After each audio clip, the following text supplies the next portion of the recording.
এখন কি করবো, পেটের দায় করতে হয়। এখন এমন তো চাইতেছে রুহুতে ভালো জিনিস খাওয়াবে না, সে এত বড় একটা স্বভাবে রাত গেল। ইচ্ছা করতেছে একটা মুরগি এনে রান্না করে খাই, কি আধা কেজি মাংস এনে রান্না করে দেয়, সেই তৌফিক আল্লাহ দিতেছে না।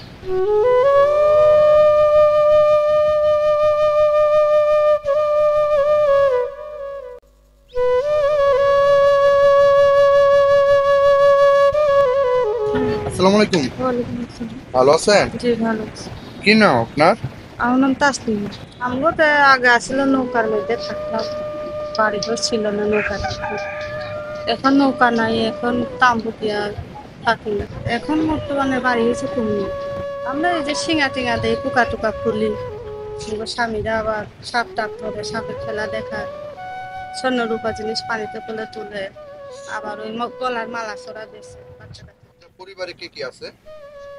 আমার পরিবারে আমার দুটো মেয়ে আছে, একটা ছেলে আছে। আপনাদের আয়ের উৎস কি? আয় উৎস এই যে কোনো রকম প্রতিদিন পাই না, একদিন 500 পাই, একদিন 300 পাই, একদিন 400 পাই। চলে এই যে ধরেন নুন আনতে পান্তা করে কোনো রকম চলে খাই আর কি। এখন কি করবো, সেরকম তো আমাদের আর ইনকাম নেই। সেরকম স্বামীরা আর চাকরি করে না, ব্যবসা করে না, স্বামীরা কোনো রকম আনে কিন্তু খাইয়ে দেয় আর কি। একজন পুরুষ, আপনাদের বিয়েদের মধ্যে পুরুষ কয়টা বিয়ে পর্যন্ত করে? করছে তো আমার স্বামীও তো 2টা বিয়ে করছে।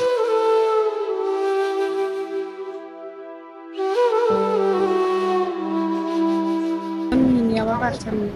আপনার মেয়ে দুইটা আছে আরো? হ্যাঁ, আমার এই যে একটা মেয়ে আর একটা বিয়ে দিয়ে ফেলেছি। দুইটা? 2টা। আপনি কত নম্বর জন? আমি প্রথম। প্রথম? জি, প্রথম না? জি। আর দ্বিতীয় বোর কাছে এখন হাজবেন্ড থাকে? এখন না না, সোজা করে? এখন আমার দিকে কোনো খবর নেই, এখন ছোট বউ হয়েছে, ওইখানে বাচ্চা কাচ্চা এখনো হয় নাই।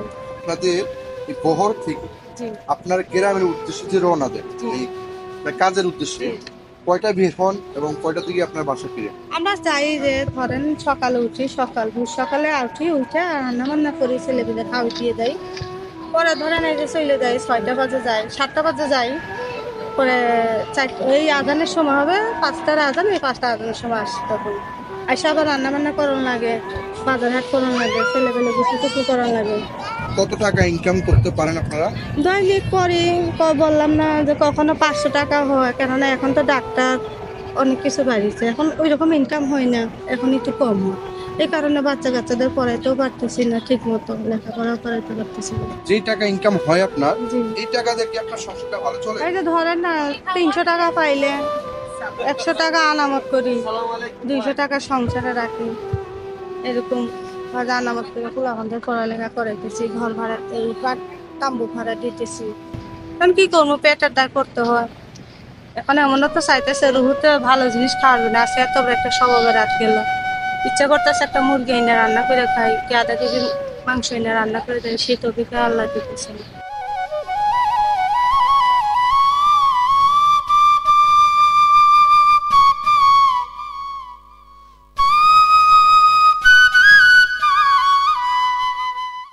আর আমরা কিভাবে আপনাকে সহযোগিতা করতে পারি একটু বলেন তো? এই যে দেখা যাইতেছে আমরা অসহায় গরিবের স্বামীও খুবই বাচ্চা নিয়ে চলে গেছে, এখন 3টে বাচ্চা আমার। যদি এরকম দরকার ব্যক্তি যদি দেখা যাইতেছে সহযোগিতা করে, বাচ্চা কাচ্চাদের একটু পড়াইতে পারতেছি, মানে থাকার মতো এরকম একটা শান্তি পাইতেছি, খাওয়ার মধ্যে একটু ভালো পাইতেছি, তাইলে আল্লাহর কাছে খুশি। একটা পেঁয়াজের পল্লীতে আসলাম, এই তাসলিমা আপুর সাথে কথা বলার সময় এই কথার ভাষাটা হারিয়ে ফেলছি। আর তিনটা ছেলে মেয়ে, এই তিনটা ছেলে মেয়ে রেখে ওনার হাজবেন্ড চলে গেছে, এই ছোট ছোট বাচ্চাগুলো রেখে তো চলে গেল। আমি বলবো আম্বর আলী ভাইয়ের দৃষ্টি আকর্ষণ করে বলবো, ছোট বাচ্চাগুলোর দায়িত্ব আবার নেন বুঝে। তাসলিমার জীবন গল্প। আমরা চাই এই তাসলিমার পাশে কোনো এক ভাই এসে দাঁড়াক। কোনো ভাই ওনাকে আর্থিকভাবে সহযোগিতা করতে চান, তাহলে অবশ্যই স্ক্রিনে দেওয়া ক্যাশ নাম্বারটা আছে, ওনাকে সহযোগিতা পাঠাতে পারেন। আর ভিডিওটি একটু ভালো করে লাইক কমেন্ট শেয়ার করে দিতে পারেন। আমার সাধ্য অনুযায়ী ওনাকে সহযোগিতা করব। টাকাটা আমি তাসলিমা আপুকে দিয়ে দিলাম, আপনি এই টাকাটা দিয়ে আপনার বাবুর জন্য কিছু আনবেন, ঠিক আছে? টাকাটা আপনি রাখেন, হ্যাঁ।